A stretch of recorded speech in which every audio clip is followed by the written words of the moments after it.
Watson, come here. I want to see you. Mjue Alexander Graham Bell, mgunduzi wa kwanza wa simu duniani. Katika dunia ya leo, hakuna kifaa kilicho karibu zaidi na maisha ya kila siku kama simu. Tunazungumza, tunatuma ujumbe, tunafanya kazi na hata kununua na kuuza kupitia simu. Lakini je, unamfahamu mtu aliyegundua simu kwa mara ya kwanza duniani?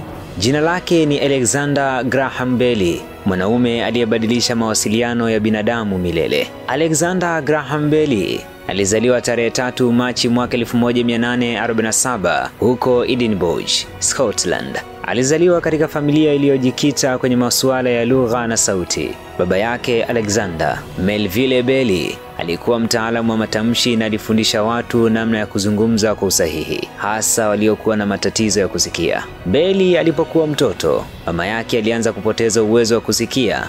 Tukio hili lilimgusa sana Bell kiasi cha kumfanya kuwa na shauku kubwa ya kutafuta njia ya kuwasaidia watu wasiosikia kuwasiliana. Katika ujana wake, Bell alihamia na familia yake Canada, kisha baadaye akaenda kuishi Boston, Marekani, ambako alianzisha shule kwa ajili ya watu wenye ulemavu wa kusikia.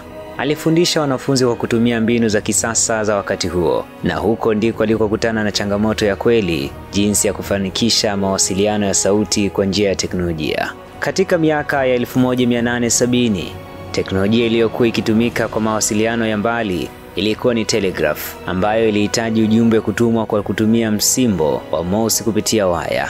Ingawa ilikuwa ni hatua kubwa, bado haikuweza kupeleka sauti ya binadamu. Bell aliamini kuwa sauti inaweza kubadilishwa kuwa mawimbi ya umeme, yakasafirishwa kupitia waya na kisha kubadilishwa tena kuwa sauti upande wa pili. Hili ndilo wazo la msingi wa uvumbuzi wa simu. Kwa msaada wa msaidizi wake Thomas Watson, Bell alianza kufanya majaribio ya kifaa kitakachoweza kutuma na kupokea sauti moja kwa moja kupitia waya. Mnamo mwaka 1876, walikuwa wakifanya kazi katika maabara yao, na katika moja ya majaribio yao, Bell alitamka maneno maarufu akisema, "Mr. Watson, come here. I want to see you." Watson, come here. I want to see you. I heard you. I heard what you said. What did I say? You said, "Watson, come here. I want to see you."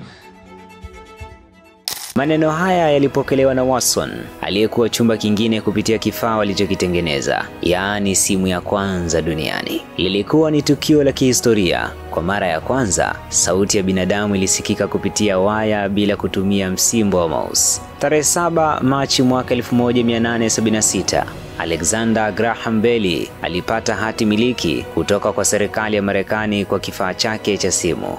Na hii ilimpa haki ya kipekee kutambuliwa kama mgunduzi wa simu, ingawa kulikuwa na mabishano na wagunduzi wengine waliodai kuwa walikuwa na wazo ama mawazo kama hayo, akiwemo Elisha Gray. Lakini Bell alikuwa wa kwanza kuwasilisha rasmi uvumbuzi wake, jambo lililomfanya aingie katika vitabu vya historia kama mgunduzi wa simu.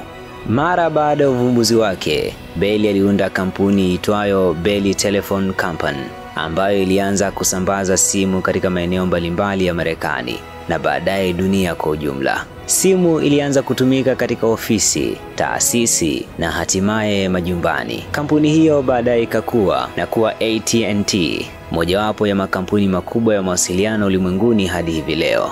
Bell hakusimama kwenye uvumbuzi wa simu tu. Aliendelea kufanya utafiti katika maeneo mengine kama usanifu wa vifaa vya usikivu kwa viziwi, ndege na hata mawasiliano kwa kutumia mwanga.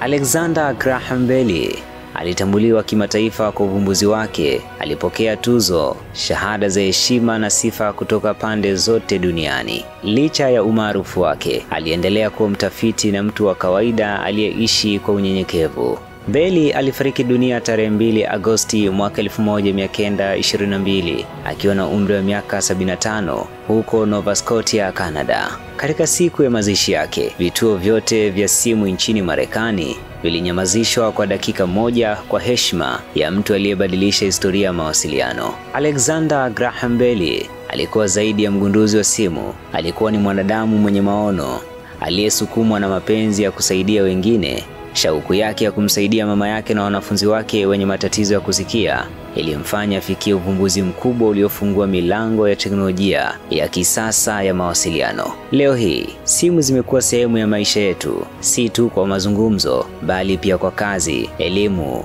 burudani na hata huduma mbalimbali. Hii yote ilianza na wazo, udadisi na kazi kubwa ya mtu mmoja, Alexander Graham Bell. Jina langu ni Ibrahim Rajab. Call me Boldy, Bold Dancer. Hii ni Global TV. Hey, mizigo ya meli na ndege imefika. Sasa ni rahisi. Mizigo kutoka China, Dubai, Uturuki, India na Marekani inakufikia kwa muda mfupi sana. Safirisha na Simba wa Bahari. Ni salama, haraka na nafuu.